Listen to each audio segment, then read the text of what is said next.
बच्चों नमस्कार। आप जुड़ चुके हैं ज्ञान सिंधु कोचिंग क्लासेस में।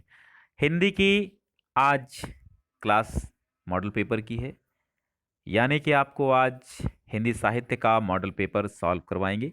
2021 का मॉडल पेपर है, जैसा 2021 में आना है बिल्कुल वैसा ही। आइए शुरू करते हैं। तो सारे इंस्ट्रक्शन 3 घंटे 15 मिनट का पेपर है, मैं थोड़ी देर में हल करवाने की कोशिश करूंगा। खंड प्रश्न और खंड खा में मिलेंगे आपको संस्कृत दिग्दर्शिका और आपके संस्कृत व्याकरण हिंदी व्याकरण से संबंधित प्रश्न। तो विधा की दृष्टि से वोल्गा से गंगा क्या है, बताइए। तो मित्रों, वोल्गा से गंगा राहुल सांस्कृत्यायन का कहानी संग्रह है। राइट आंसर क्या है? कहानी संग्रह। बहुत बच्चे कंफ्यूज होते हैं कि वोल्गा से गंगा क्या है। कहानी संग्रह है, यात्राव्रत मत समझिएगा। वोल्गा से गंगा कहानी संग्रह है। अगला प्रश्न कह रहा है कि अज्ञेय का सन्नाटा लेख किस निबंध संग्रह में संकलित है। अज्ञेय का सन्नाटा लेख किस निबंध संग्रह में संकलित है? तो आपका ऑप्शन थर्ड यानी सबरंग और कुछ राग। इस निबंध संग्रह में सन्नाटा नाम का निबंध संकलित है। हिंदी साहित्य में व्यंग्य के आधार स्तंभ कौन है? व्यंग्य के आधार स्तंभ अर्थात हंसी मजाक। व्यंग्य माने हंसी मजाक और व्यंग्य माने किसी पर कटाक्ष करना। तो हरिशंकर परसाई हिंदी साहित्य में व्यंग्य के आधार स्तंभ हैं। और संपूर्णानंद द्वारा संपादित पत्रिका का नाम बताना है आपको। तो संपूर्णानंद द्वारा संपादित पत्रिका है वो है मर्यादा। आपका 2 नंबर ऑप्शन सही हो जाएगा। हजारी प्रसाद द्विवेदी की रचना, पांचवा प्रश्न आपके सामने है कि हजारी प्रसाद द्विवेदी की रचना कौन सी है? तो त्यागपत्र जैनेन्द्र की है, विद्या सुंदर भारतेंदु हरिश्चंद्र की है और कोठरी की बात अज्ञेय की है। अशोक के फूल आपके पाठ्यक्रम में है, हजारी प्रसाद द्विवेदी की रचना है। आइए पद्यांश से रिलेटेड यानी कि पद्य साहित्य से रिलेटेड आपके क्वेश्चन आगे कौन है? तो आप लिखिएगा प्रयोगवादी कवि अज्ञेय जी हैं। कौन है? अज्ञेय। विहारी और भूषण रीतिकालीन हैं और पंत आपके छायावादी हैं। तो बचे कौन? अज्ञेय। ये क्या है? प्रयोगवादी हैं। साकेत के रचनाकार सभी जानते हैं, मैथिली शरण गुप्त हैं। साकेत में क्या है? 12 सर्ग हैं, ये सदैव आपको याद रखना है। और कामायनी जो कि जयशंकर प्रसाद की रचना है, कामायनी में 15 सर्ग हैं, सदैव याद रखना है। दीपशिखा की रचयिता कौन है? तो दीपशिखा महादेवी वर्मा की रचना है, गीतों का संग्रह है। तार सप्तक के संपादक कौन हैं? तो सच्चिदानंद हीरानंद वात्स्यायन अज्ञेय जी हैं। वीरगाथा काल के कवि कौन हैं? तो वीरगाथा काल के कवि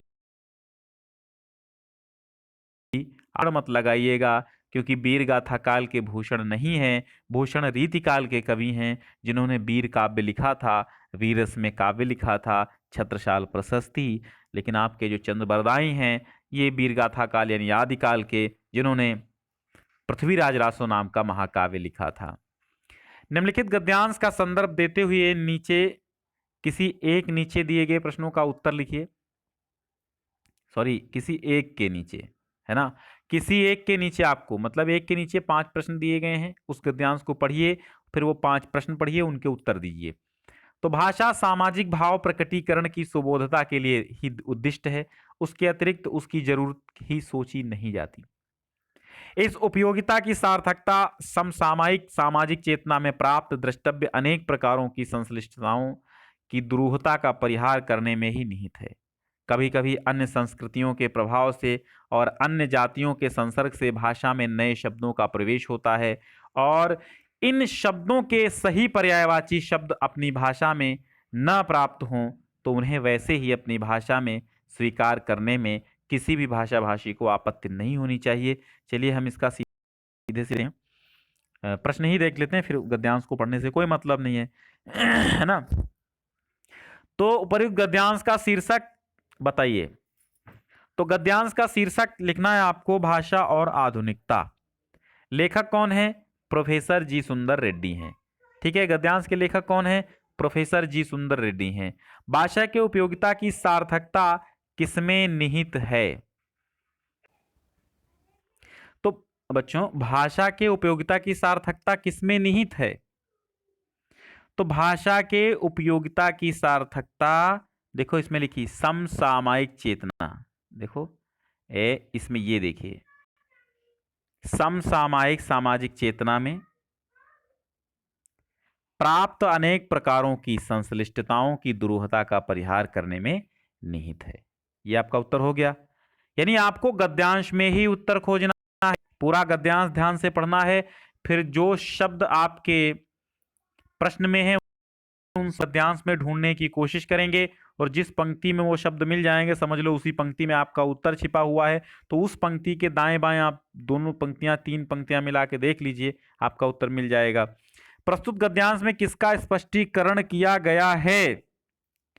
तो प्रस्तुत गद्यांश में क्या भाषा में सजीवता उत्पन्न करने के लिए उसमें नवीनता का समावेश आवश्यक है, यह स्पष्ट किया गया। क्या स्पष्ट किया गया है कि भाषा की सजीवता में मतलब क्या है? भाषा की सजीवता उत्पन्न करने के लिए उसमें नवीनता का समावेश, ठीक है, नवीनता का समावेश आवश्यक है, यह स्पष्ट किया गया है। रेखांकित अंश की व्याख्या करनी है। तो लेखक कहना चाहता है कि भाषा म्यूजियम की वस्तु नहीं है, अर्थात म्यूजियम में संग्रहालय में रखी जाने वाली वस्तुओं के समान भाषा बिल्कुल नहीं है। क्यों? क्योंकि म्यूजियम में सड़ी गली पुरानी चीजें रखी जाती हैं जिनका केवल ऐतिहासिक महत्व होता है, समसामयिक महत्व नहीं होता। परंतु भाषा का तो वर्तमान में समसामयिक महत्व है, इसलिए भाषा कोई म्यूजियम की वस्तु नहीं है। अब अथवा अगला आपको अगला गद्यांश पढ़ लेना है। अगर वो गद्यांश आपको एक नहीं आता है पहला वाला, तो आप दूसरा पढ़ लीजिए, दूसरे के नीचे दिए गए प्रश्नों के उत्तर दे दीजिए, तो आपको 10 अंक मिल जाएंगे। 2-2 अंक के 5 प्रश्न आते हैं। आराम से करिएगा, कोई जल्दबाजी नहीं है। एक बार शेयर कर दीजिए, एक बार लाइक कर दीजिए, एक बार कमेंट कर दीजिए कि आप हैं। अपनी उपस्थिति दर्ज कराइए लाइक के माध्यम से, ठीक है, और एक बार शेयर करना है आपको। मैं ये नहीं मानता कि समृद्धि और आध्यात्म एक दूसरे के विरोधी हैं या भौतिक वस्तुओं की इच्छा रखना कोई गलत सोच है ना, या भौतिक वस्तुओं की इच्छा रखना कोई गलत सोच है। उदाहरण के तौर पर मैं खुद न्यूनतम वस्तुओं का उपभोग करते हुए जीवन बिता रहा हूं, लेकिन मैं सर्वत्र समृद्धि की कद्र करता हूं। अब आप देखिए, इतना मैंने पढ़ा, हमको समझ में आ गया कि ये कहां से है। ये हम और हमारा आदर्श है ना, तेजस्वी मन के संपादित अंश हैं, जो कि डॉक्टर एपीजे अब्दुल कलाम द्वारा रचित हैं। तेजस्वी मन के संपादित अंश हैं, हम और हमारा आदर्श नामक शीर्षक से उद्धृत हैं। तो अब आप देखिए, इसमें पहले तो प्रश्नों को पढ़ लीजिए कि पाठ का शीर्षक, लेखक का नाम अभी हमने बताया। लेखक समृद्धि और आध्यात्म को आपस में विरोधी क्यों नहीं मानता है? तो लेखक के अनुसार समृद्धि और आध्यात्म एक दूसरे के विरोधी हैं, ठीक है, यानी समृद्धि और आध्यात्म एक दूसरे के पूरक हैं, क्योंकि आध्यात्म ही समृद्धि का मार्ग प्रशस्त करता है। इसलिए लेखक कहता है कि मैं समृद्धि और आध्यात्म को आपस में विरोधी नहीं मानता हूं। समृद्धि से हमें क्या लाभ मिलता है? समृद्धि से हमें क्या लाभ मिलता है? तो देखिए, इसी में उत्तर खोजिए, समृद्धि से हमें क्या लाभ मिलता है। तो आप समृद्धि खोजिए, ठीक है। लेकिन मैं समृद्धि की कद्र करता हूं क्योंकि समृद्धि अपने साथ, अब देखिए यहां पे हमको उत्तर मिल गया, समृद्धि अपने साथ सुरक्षा तथा विश्वास लाती है, जो अंततः हमारी आजादी को बनाए रखने में सहायक है। इसीलिए क्या है, समृद्धि से हमें यही लाभ मिलता है कि समृद्धि अपने साथ सुरक्षा तथा विश्वास लाती है, जो अंततः हमारी आजादी को बनाए रखने में सहायक है। अगला प्रश्न कह रहा है, कोई काम पूर्ण मनोयोग से होता है, ठीक है, प्रकृति का कोई काम पूर्ण मनोयोग से होता है, इसका आशय स्पष्ट कीजिए। प्रकृति का कोई काम पूर्ण मनोयोग से होता है, यानी कि आधा अधूरा नहीं होता है, तो इसका आशय स्पष्ट कीजिए।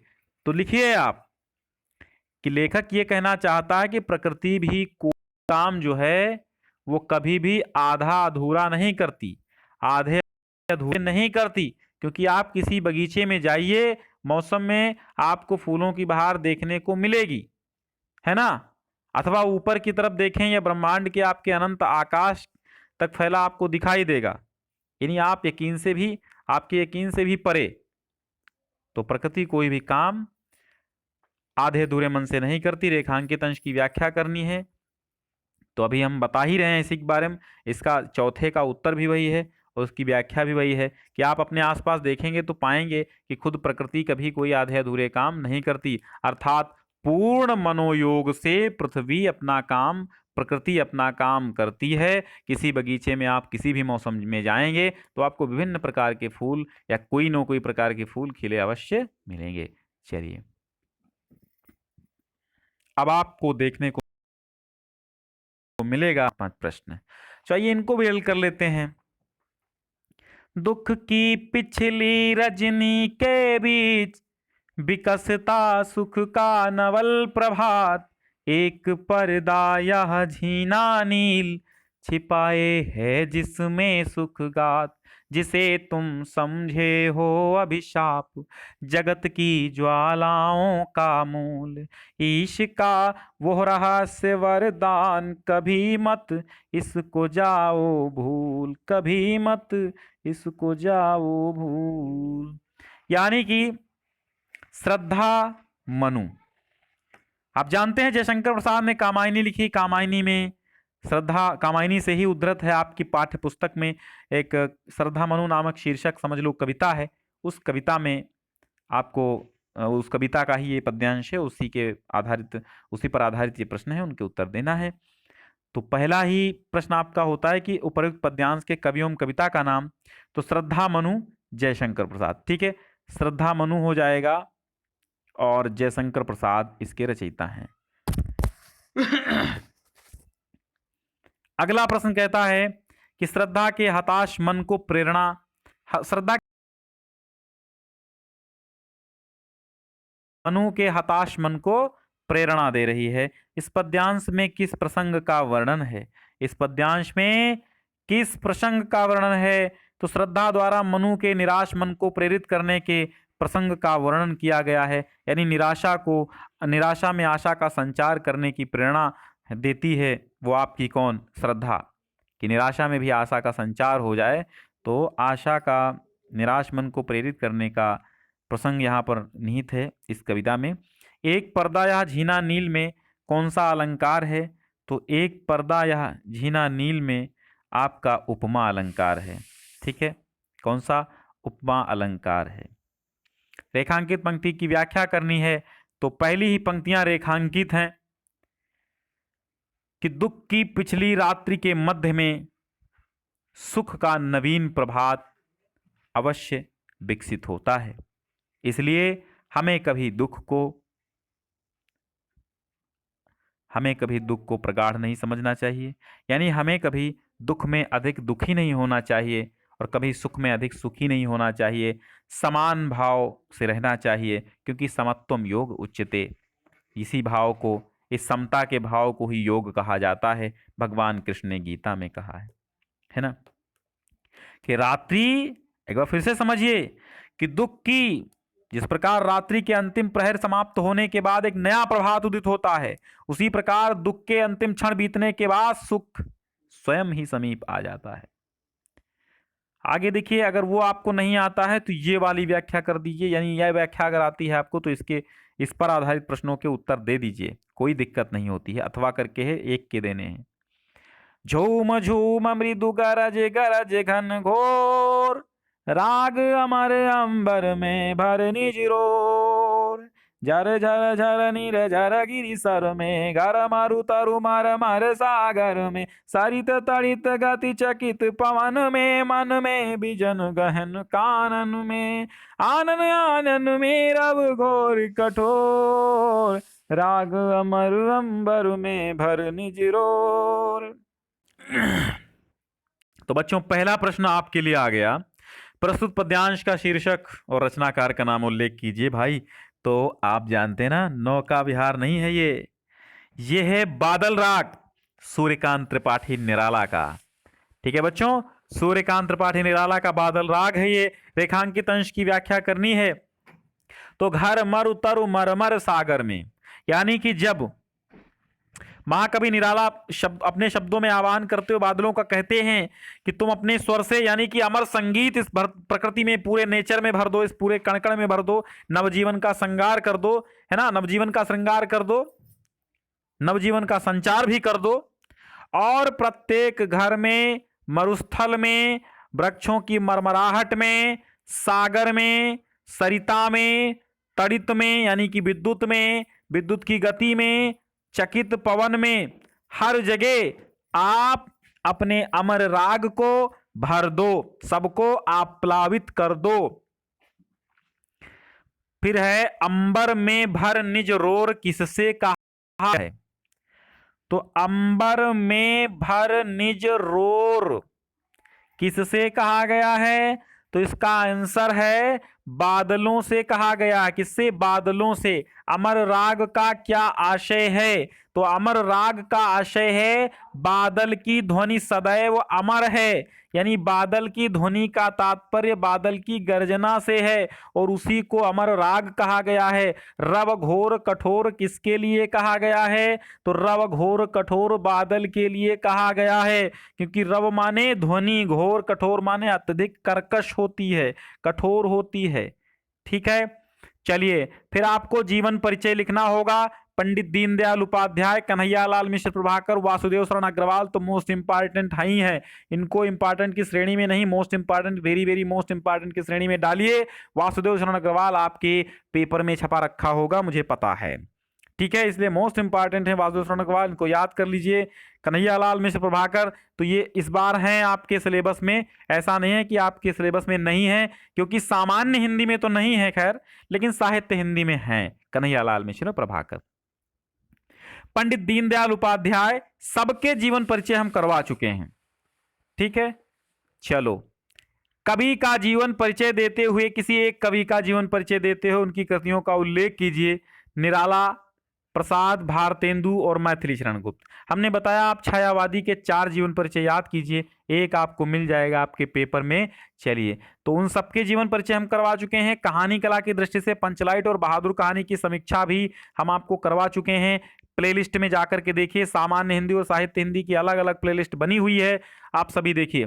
कर्मनाशा की हार, इस कहानी के प्रमुख पात्र यानी बहादुर का चरित्र चित्रण, सॉरी बहादुर का नहीं, इस कहानी के प्रमुख पात्र भैरव पांडे का चरित्र चित्रण है, आप उसको भी देख सकते हैं, करवा चुके हैं। फिर है स्वपठित खंड काव्य के आधार पे आपको किसी एक प्रश्न का उत्तर देना होगा, संक्षिप्त उत्तर 80 शब्दों में देना है, 5 अंक किसके मिलेंगे? तो हम सारे खंड काव्य करवा चुके हैं। कक्षा 12 के खंड काव्य का अलग प्लेलिस्ट बनी हुई है, आप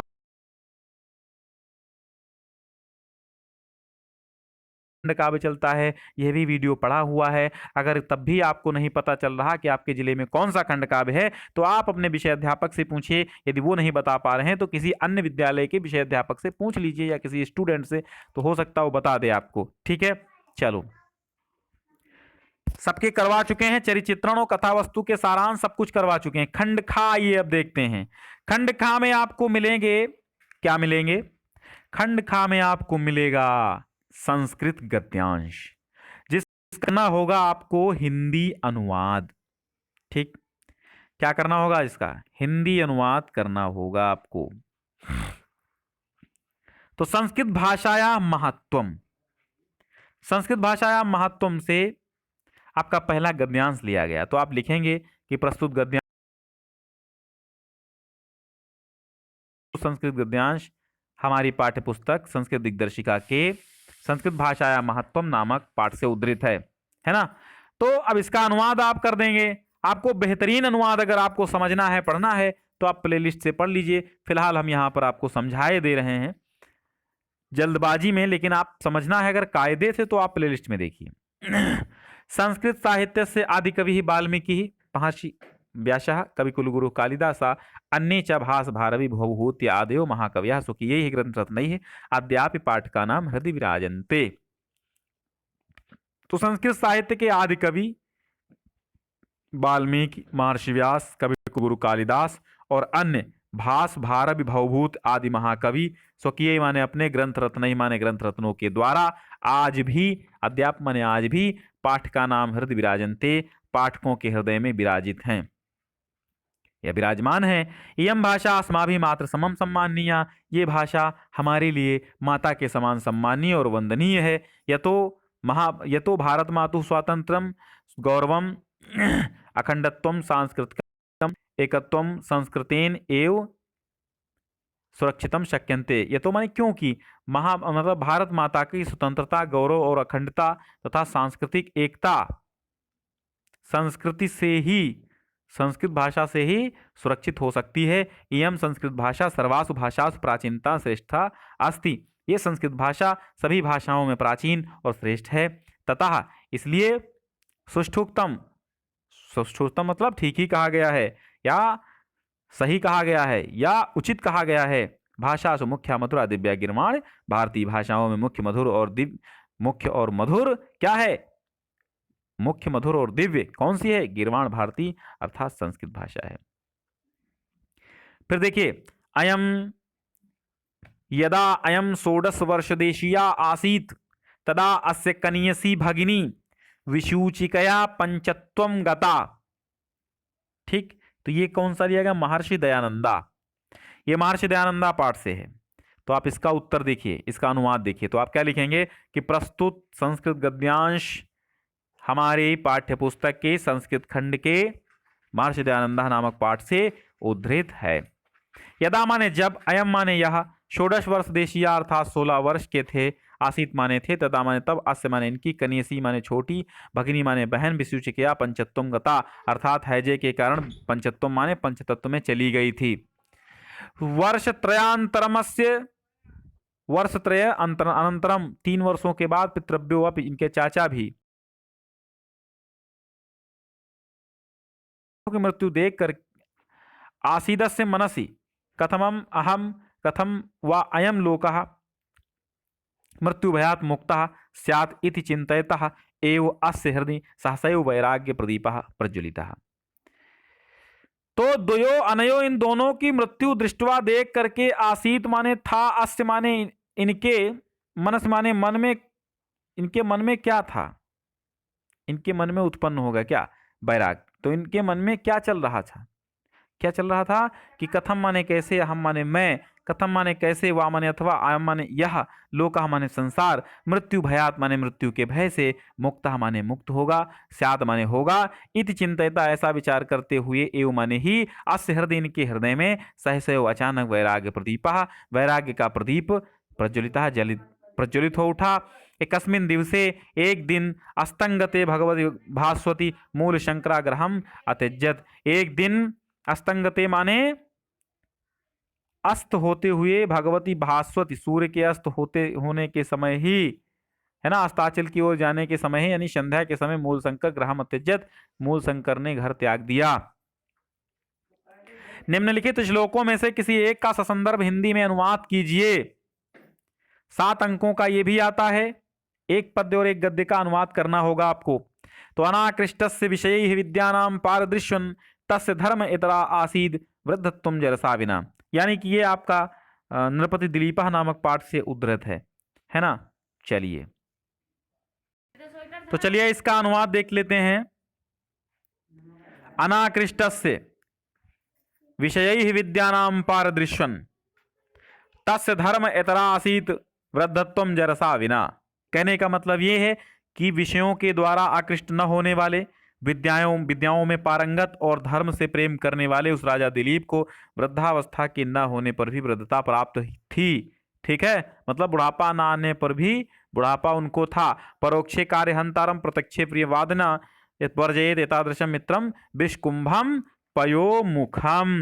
मतलब ये है कि जो पीठ पीछे काम बिगाड़ने वाला हो पर सामने मीठा बोलने वाला हो, ऐसे मित्र को उसी प्रकार छोड़ देना चाहिए जैसे विष से भरे घड़े को, जिसके ऊपरी भाग में दूध होता है, यानी मुख में तो दूध होता है परंतु पेट में क्या होता है, उसके अंदर क्या भरा होता है? विष भरा होता है ना। चलिए इसकी शुद्ध व्याख्या एक एक पॉइंट समझने के लिए थोड़ा सा समय का अभाव है, तो अगर आपको विस्तृत व्याख्या देखनी है तो आप पहले से हम इन पाठों को पढ़ के आप वहां से देख लीजिए। कः सर्वज्ञः भवत् तो आत्मज्ञः सर्वज्ञः भवत् पुंडरीकम कदा विकसन्ति, पुंडरीकम कदा विकसन्ति। तो पुंडरीकम कदा विकसति मतलब कमल कब खिलता है? तो कमल जब सूर्य उदित होता तब खिलता है, यानी पुंडरीकम सूर्य उदिते विकसति। धीमताम कालः कथम गच्छति, तो काव्य शास्त्र विनोदेन विनोदेन काला गच्छति धीमताम। कहा पांडवः दूतः अभवत्, पांडव का दूत कौन था? श्री कृष्ण पांडवः दूतः अभवत्। देखो वीर अथवा करुण रस की परिभाषा उदाहरण सहित लिखिए। तो आप लिखिए कि जब उत्साह नामक स्थायी भाव विभाव अनुभाव और व्यभिचारी भाव आदि के द्वारा पुष्ट होता है तब वीर रस की निष्पत्ति होती है। वीर रस का आप उदाहरण लिख दीजिए। चढ़चेतक पर तलवार उठा, करता था भूतल पानी को, राणा प्रताप सिर काट काट, करता था सफल जवानी को। अब आप करुण रस की परिभाषा लिखिए। करुण रस जब शोक नामक स्थायी भाव विभाव अनुभाव और रस की निष्पत्ति होती है, इसके तमाम उदाहरण हैं। आप लिखिए मणिक होए भुजंग सी जननी, फंसा पटक रही थी शीस, अंधी आज बनाकर मुझको, किया न्याय तुमने जगदीश। रूपक तथा अनन्वय अलंकार की परिभाषा लिखिए। तो रूपक अलंकार की परिभाषा देखिए। रूपक अलंकार यानी कि जब उपमेय में उपमान का भेद रहित आरोप होता है, उपमेय में उपमान का भेद रहित आरोप होता है, वहां पर रूपक अलंकार होता है। वहां पर क्या होता है? रूपक अलंकार होता है। और रूपक अलंकार का उदाहरण है चरण कमल बंदो हरिराई। ठीक है, चलिए अब है अनन्वय अलंकार की परिभाषा उदाहरण। तो अनन्वय अलंकार की परिभाषा देखिए। जहां प्रसिद्ध उपमान के अभाव में उपमेय को ही उपमान मान लिया जाए, यानी कि आप जानते हैं उपमा में हम क्या कहते हैं कि आपका मुख चंद्रमा के समान है, लेकिन नहीं, आपका मुख मुखय जैसा है कह दिया जाए, वहां अनन्वय अलंकार होगा। यानी आज गरीब निवाज मही पर तोसो तू ही शिवराज विराजे, या राम से राम सिया से सिया सिर मौर विरंच विचारी संवारे, है ना। तो ये उदाहरण आप लिख दीजिए, राम से राम सिया से सिया सिर मौर विरंच विचारी संवारे। चलिए दोहा अथवा कुंडलिया में से किसी एक का लक्षण उदाहरण सहित लिखना है। तो दोहा लिखिए। दोहा एक अर्धसमात्रिक छंद है। इसके 4 चरण होते हैं। प्रथम और तृतीय चरण में 13-13 मात्राएं, द्वितीय और चतुर्थ चरण में 11-11 मात्राएं होती हैं। ठीक है, उदाहरण लिख दीजिए।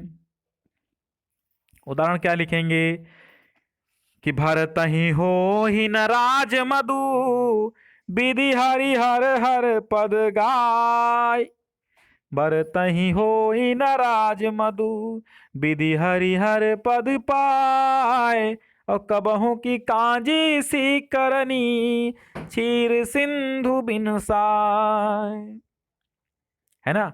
या दोहा जो भी आपको आता हो लिख सकते हैं। कुंडलिया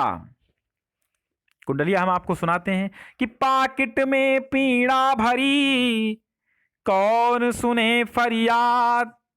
ये महंगाई देख कर आते वे दिन आते याद, जेब में पैसा रख कर सौदा लाते थे बाजार से थैला भर कर। धक्का मारा युग ने मुद्रा की क्रेडिट में, रुपए हैं थैले में सौदा है पाकिट में। कुंडलिया छंद का उदाहरण देखिए। ये बता दिया हमने। एक और उदाहरण हम कुंडलिया छंद का दे रहे हैं कि तौलो है ऋतुराज नहीं कोकिल काक विचार। श्याम श्याम रंग एक से सोहत एक ही डार।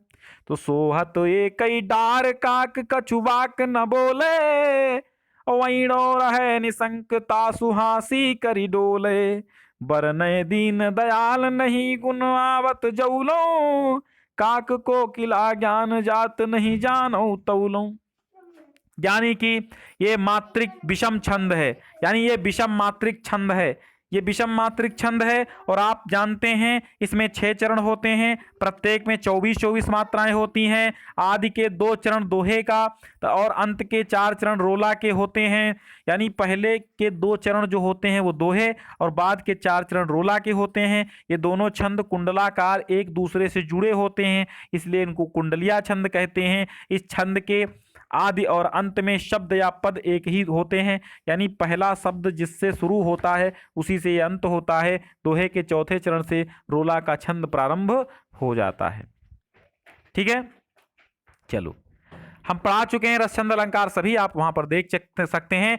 किसी एक पर आपको निबंध लिखना होगा। भारत में भ्रष्टाचार पर निबंध में लिखवा चुका हूं, प्रदूषण की समस्या पर निबंध लिखवा चुका हूं, है ना, आतंकवाद पर निबंध हो चुका है, मेरा प्रिय ग्रंथ यानी रामचरितमानस पर भी निबंध हो चुका है, केवल राष्ट्रभाषा के महत्व पर नहीं हुआ है, वो भी करवा देंगे किसी दिन। मोह अनुस्वार संधि कौन सी है? निम्न में से मोह अनुस्वार संधि का उदाहरण आपको बताना है। विद्वान लिखती है क्या? क्या विद्वान लिखती है? क्या मोह अनुस्वार संधि का उदाहरण विद्वान लिखती है? देखो भैया, चक्रिंढौक से बिल्कुल नहीं है, चक्रिंढौक से नहीं है, ककुभ प्रांत नहीं है। अब बचे आपके ऑप्शन 2 आ और दा। विद्वान लिखती है या ग्राहम गच्छति है? विद्वान लिखती है या फिर ग्राहम गच्छति है? तो आपका उत्तर सही होगा ग्राहम गच्छत, क्योंकि विद्वान लिखति जो है ना ये लत्तो संधि का हो जाएगा, लेकिन ये मोह अनुस्वारा जो सूत्र है उसमें जो है ग्राहम गच्छति हो जाएगा। पौ अकह की संधि क्या होगी? पो अकह यानी पावकह होगी, पौवका की पावका हो जाएगा। हरिचरत का हरिश्चरत, ये बा वाला ऑप्शन बिल्कुल राइट होगा आपका। किसी एक का समास विग्रह करना है और समास का नाम भी लिखना है बच्चों, तो चलिए फटाफट आप समास विग्रह कर दीजिए। समास विग्रह कीजिए, महाजन, महादेव और पतिग्रहम। तो महाजन का समास विग्रह क्या होगा? महान च आसौ जनः, महाजनः कर्मधारई समास। महादेवा महान च आसौ देवः, महादेवा यानी कर्मधारय समास। प्रतिग्रहम ग्रहम ग्रहम प्रति अव्ययी भाव समास। रूप होगा आत्मनि, क्या होगा? आत्मनि। बा वाला ऑप्शन बिल्कुल आपका राइट हो जाएगा, आत्मनि। और फिर नामन शब्द पंचमी भक्ति के द्विवचन का नामभ्याम होगा, क्या होगा? नामभ्याम। नामभ्याम ऐसे लिखेंगे, नामभ्याम। ठीक है, स्था धातु लंग लकार लकार और प्रथम पुरुष, पहले तो छोटा आ ही लंग लकार में लगता है। अब देखिए स्था धातु है तो तिष्ठ तिष्ठता तिष्ठंत वाला लगता है। ठीक, तो प्रथम पुरुष और बहुवचन का रूप होगा, यानी कि ना जिसमें हो जाए वही है अतिष्ठन वाला रूप है। ठीक है, अतिष्ठन रूप है। फिर अपिबत का धातु धातु है, क्योंकि पिबत पिबता पिबंत लग रहा है, और अपिबत में लंग लकार है, क्या है? पा धातु है और लंग लकार है अपिबत में, और क्या है? पा धातु लंग लकार और प्रथम पुरुष एक वचन है, प्रथम पुरुष है, एक वचन का रूप है आपका अपिबत। निम्नलिखित में से किसी एक शब्द के धातु एवं प्रत्यय बताइए। तो दृश्या में दृष्टा में दृश्य धातु, दृष्टा में दृश्य धातु और कत प्रत्यय है। ठीक है, कत प्रत्यय है, दृश्य धातु और कत प्रत्यय है। क्या है? दृश्य धातु और कत प्रत्यय है। ठीक, गत्वा में गम धातु, गम धातु और कत्वा प्रत्यय है। गत्वा में क्या है? गम धातु कत्वा प्रत्यय है। दत्वा में दा धातु और कत्वा प्रत्यय है। ठीक है, चलिए लेकिन में से किसी एक शब्द का प्रत्यय लिखिए। तो रूपवान, रूपवान, तो रूपवान में क्या हो जाएगा? रूपवान में रूप शब्द है और वतुप प्रत्यय, क्या है? रूप वतुप प्रत्यय है।